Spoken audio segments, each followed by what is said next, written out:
আয়না ঘর থেকে ফেরতের দাবি স্বজনদের।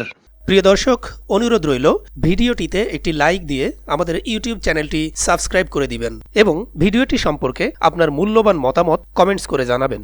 গুম হওয়া ব্যক্তিদের ফিরে পাওয়ার আশায় ডিজিএফআই এর কার্যালয়ে যান স্বজনরা। গতকাল দুপুরে রাজধানীর কচুক্ষেত এলাকায় ডিজিএফআই সদর দফতরে যান তারা। গুম হওয়া ব্যক্তিদের স্বজনদের সংগঠন মায়ের ডাক এর সমন্বয়ক সানজিদা ইসলাম সহ কয়েকজন মানবাধিকার কর্মী প্রতিনিধি হিসেবে সদর দপ্তরের ভিতরে যান। সেখানে ডিজিএফআই এর ঊর্ধ্বতন কর্মকর্তাদের সঙ্গে তারা কথা বলেন। এ সময় গুম হওয়া ব্যক্তিদের স্বজনরা বাইরে দাঁড়িয়ে অপেক্ষা করেন।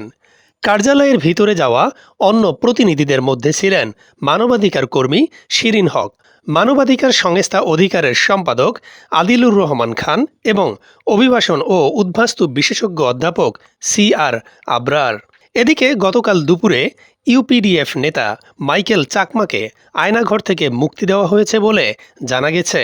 মায়ের ডাকের সমন্বয়ক সানজিদা ইসলাম বলেন, আমাদের স্বজনদের নিতে এখানে এসেছিলাম। ডিজিএফআই এর কর্মকর্তারা আমাদের সহযোগিতা করবেন বলে আশ্বস্ত করেছেন। তিনি বলেন, আয়নাঘর এবং যাদের তুলে নেওয়া হয়েছে এ ঘটনাগুলো সত্যি। পূর্ববর্তী সময়ে যে টিম বা সংস্থা এ কাজ করুক না কেন, তাদের সবাইকে এর দায় নিতে হবে। সেজন্য আমরা মায়ের ডাক থেকে এখানে 100 ব্যক্তির পরিবার একসঙ্গে এসেছি। তিনি দাবি করেন, ডিজিএফআই ছাড়াও র্যাব, ঢাকা মহানগর গোয়েন্দা পুলিশ, পুলিশের স্পেশাল ব্রাঞ্চ SB এবং পুলিশ অনেককে তুলে নিয়ে এসেছিল। যে যেখানে আটকে আছেন সেখান থেকে তাদের মুক্তির জন্য একটি তদন্ত কমিটি গঠন করতে হবে। মানবাধিকার কর্মী শিরিন হক বলেন, ডিজিএফআই থেকে আমাদের সহযোগিতা করা হবে বলে প্রতিশ্রুতি দেওয়া হয়েছে। তাদের পরামর্শ সেনা প্রধানের সঙ্গে দেখা করার আমরা সেই চেষ্টা করছি। ডিজিএফআই কার্যালয়ের সামনে রাস্তার রোদের মধ্যে বাবা ফারুক হোসেনের ছবি নিয়ে দাঁড়িয়েছিলেন মেয়ে রোজা আক্তার। সঙ্গে ছিলেন রোজার মা ও ছোট চাচা মোহাম্মদ রাসেল। রোজা বলে, আমি আমার বাবাকে ফিরে পেতে চাই।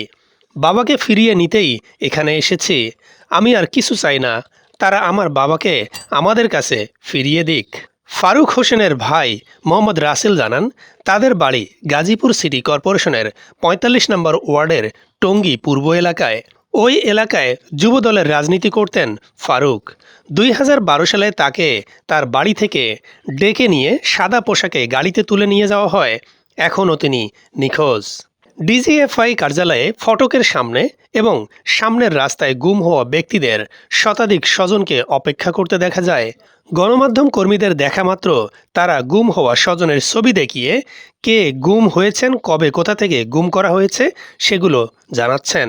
কার্যালয়ের ভিতর থেকে প্রতিনিধি দলের সদস্যরা ফিরে আসার পর স্বজনরা রাস্তায় দাঁড়িয়ে কিছুটা সময় মানববন্ধন করেন। এ স্বজনরা বলেন, আমাদের অন্তত 50টি পরিবারের সঙ্গে আগামীকাল অর্থাৎ আজ বৃহস্পতিবার সেনাপ্রধানের সঙ্গে দেখা করিয়ে দেওয়ার আশ্বাস দেওয়া হয়েছে। এ সাক্ষাতে যদি কোনো ফল না আসে তাহলে আমরা শহীদ মিনারে গিয়ে দাঁড়াবো। এদিকে গতকাল দুপুরে ইউপিডিএফ নেতা মাইকেল চাকমাকে আয়নাঘর থেকে মুক্ত করে বাসায় পৌঁছে দেওয়া হয়েছে। তার সন্ধান চেয়ে আদালতে হেবিয়াস কর্পাস করা আইনজীবী ব্যারিস্টার জ্যোতির্ময় বড়ুয়া বিষয়টি জানিয়েছেন।